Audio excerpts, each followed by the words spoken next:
We begin today's show by making our weekly venture to Bowie to chat with a member of the Baysox. And our guest today, well, he just happened to be part of a no-hitter on Sunday. Joining us now here on GCR, he is Garrett Stallings. Garrett, it's Glenn and Paul. It's good to chat with you, man. Thank you for taking a couple of minutes for us. Yeah, no problem. Thanks for having me, guys. It's great to chat with you, dude. Tell me about how you were feeling on Sunday. Like, did you wake up and look in the mirror and say, "I'm feeling dangerous today" or something like that?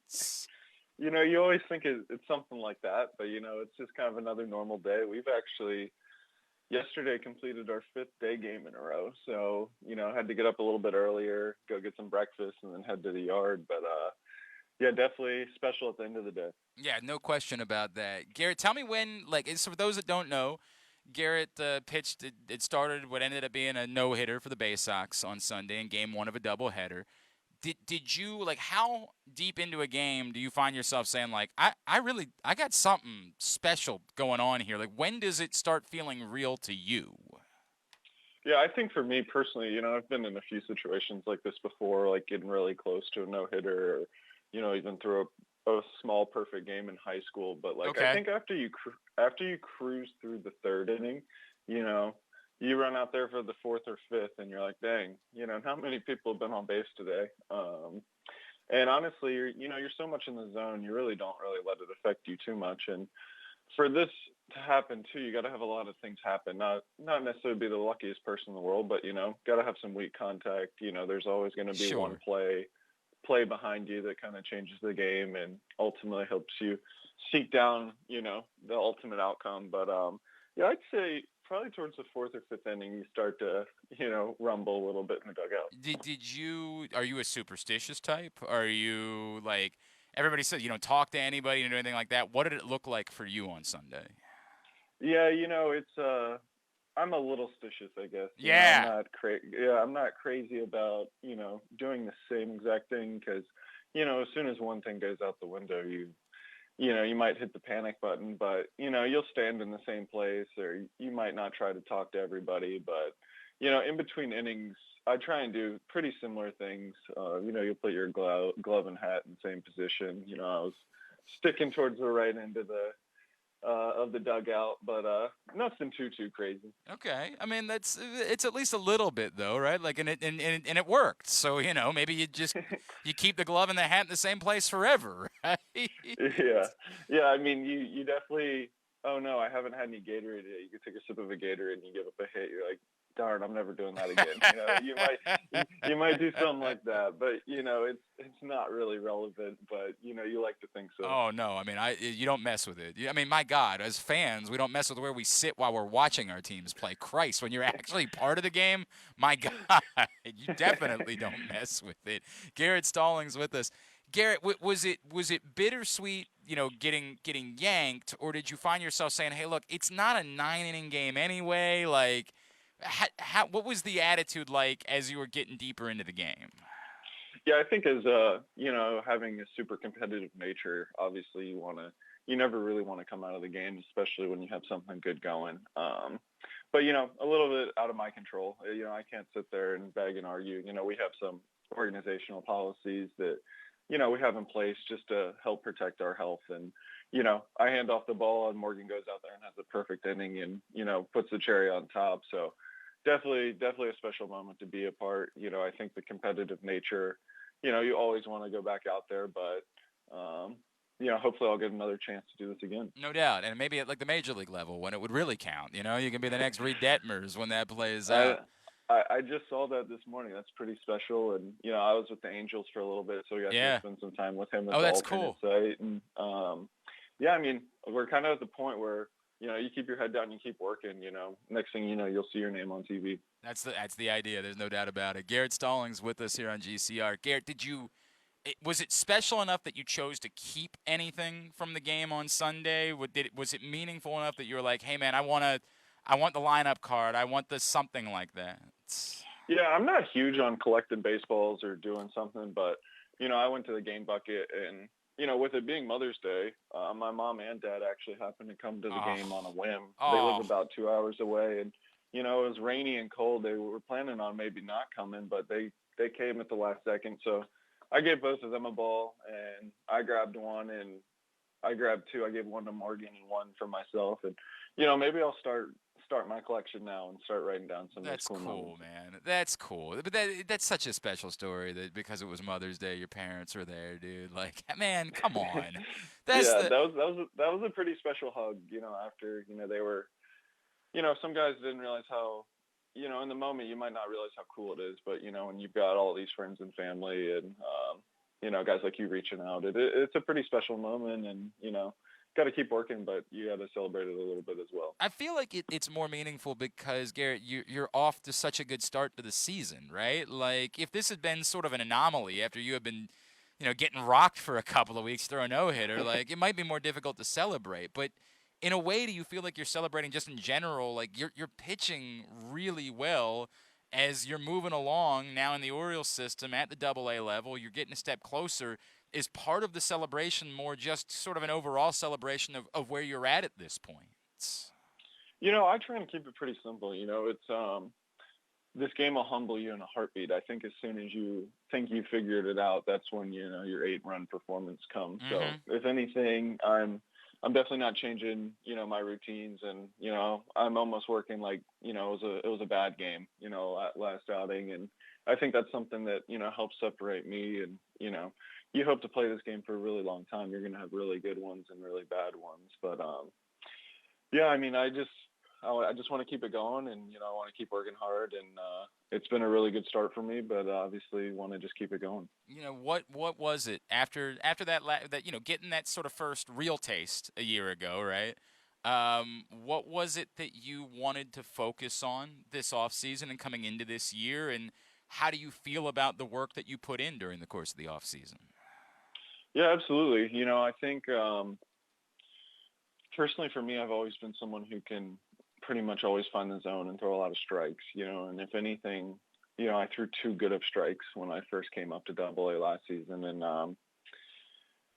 that can hurt you when these hitters start getting really good. If anything, I just need to continue to expand the zone. I've got the ability to put the ball, 5 pitches where I want to, which is, really what separates me. So I think it's just, I believe in myself more than ever, and I think this game is such a game of confidence, and when you're the most confident player on the field, I think a lot of good things are going to happen for you. So, not necessarily game-changing things. I did add a sweepier slider to my mix. It's helped me a bunch already. Still getting the hang of it, but honestly, I think my mental game is just in tip-top shape right Oh, now, and always trying to improve it. where'd that come from? Where did that level of confidence? Is that just something that's sort of always been in you, or did did that where did it come from that you've gotten to that place mentally?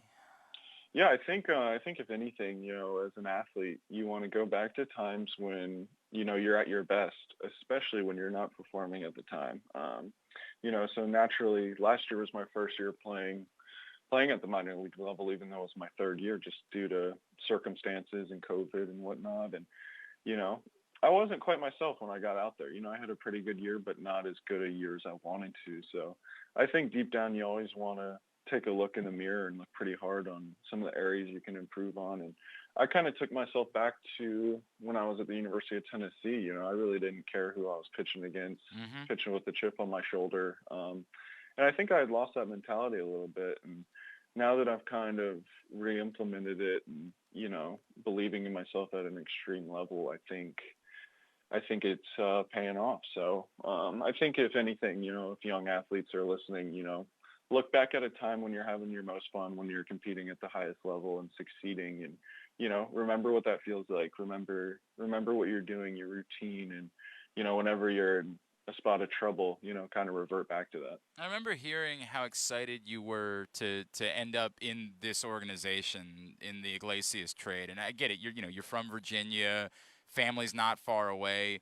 Did that make an additional amount? Knowing that a team wanted you and being able to be close to home, did that create an additional amount of confidence that you were able to build up as you got into the Orioles system? Yeah, absolutely. I think if anything, being a part of a trade is a little bit of a confusing time. But ultimately, another team wants you big enough to trade you for an important piece to their team. So being on the East Coast is really big. I grew up in Chesapeake, Virginia, and so the home team I would go see growing up was the Norfolk Tides, and pretty surreal. I hope to be there at some point this year, and Right? have a big hometown section. And we played in Richmond a few weeks ago, and I was fortunate enough to pitch twice there. My mom grew up in Richmond. All of her big family lives there, so I had a really big cheering section there on Tuesday and Sunday. And my grandfather's a big Orioles fan, and he passed away when I was really young, so didn't quite have the relationship with him, but it's still pretty special when you start to hear some of these stories. And end of the day, you just want to help the team out that you're with, and pretty special with the talent going through this system, No and doubt. it's been really fun to be a part of. By the way, the Baysox are on the road this week, but they will be back home next Tuesday night to open up a 6-game homestand. Promotions next week include Military Appreciation Night, Woof Wednesday, where you can bring your dog to the ballpark, College Colors Night, as well as a Girl Scout campout, fireworks, and more.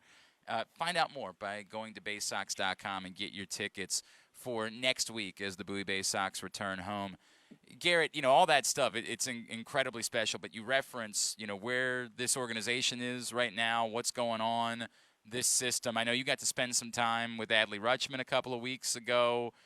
What was that like? I don't know if you've even gotten to know him maybe a little bit beforehand, but what was it like spending time with him, and how exciting is it for everyone, the idea that, like, you guys are, the expectation is you're going to be part of the next sort of great Baltimore Orioles team?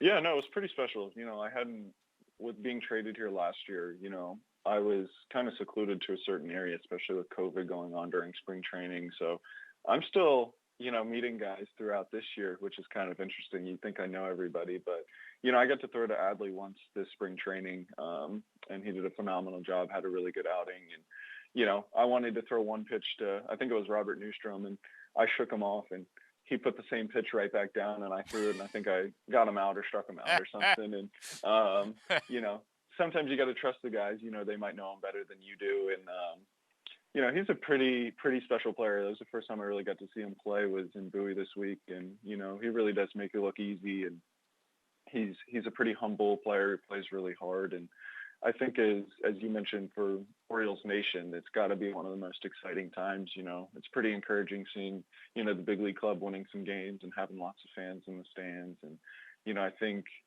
even more so having some of these prospects, Kyle Bradish pitched yesterday and had a phenomenal game. And, just some of these youngsters coming in and, planting their feet in the ground is going to be pretty special for the future moving forward. And, it's pretty cool to be a part of that. Are you saying that you'll never again shake off Adley Rutschman? Is that what you're saying? When you get here, you'll whatever he says, it's like, all right, man, you know better than me. I'll do it. Probably not. I think I'll continue doing my game, and Yeah. I like to mix really well. But I think as we work together more in the future, we'll get on a better page. Yeah, right. You'll understand what it is you're looking for, no doubt about it. All right, Garrett Stallings, what can we plug for you? Twitter, Instagram, anywhere that Orioles fans can be giving you a follow. Yeah, I'm on Twitter at I think it's at G Stalls. Yeah, with a Z, right? With the Z. The S was taken, so had to throw the Z in. Well, But at some point here, when you throw that first major league no hitter, we're gonna get that. We're gonna talk to Elon. We're gonna get that back, right? Yeah, or maybe I'm not a huge social media guy. Maybe I got to dive a little bit more and see if I can get that. But I kind of like the Z too. It's you gotta remember where you come from. So I've had the Z through college and through the minor leagues, so it might be sticking around. All right, well, we'll accept that. I think that'll be all right. Garrett Stallings, man, congratulations.